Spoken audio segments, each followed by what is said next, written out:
জমিন আল্লাহ বানাইছেন কুন ফায়াকুন বইলা, কিন্তু আমারে আপনারে আল্লাহ পাক কুন ফায়াকুন বইলা বানায় নাই।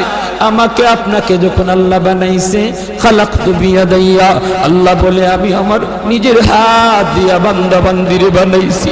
কারণ এই চেহারার মধ্যে এত দামি কপাল, ওই কপাল দিয়া বান্দা আমার কুদরতি কদমে সাজদা দিবে। এই কপালটার এত দাম, এই কপাল কুন ফায়াকুন বললে হয় না, এই কপাল ফেরেশতাদের হাতে বানাইলেও হয় না, আমি আল্লাহ নিজের হাতে বানাইছি। আল্লাহ পাক কই আমি আল্লাহও দেখি জমিনে কেমন অন্যায় হয়, অত্যাচার কেমন জুলুম হয়, জমিনে কেমন অন্যায় হয়, অত্যাচার হয়, কেমন জুলুম হয়, কেমন গুনাহ হয়, আমি আল্লাহ দেখতেছি, আমি আল্লাহ দেখতেছি। আমার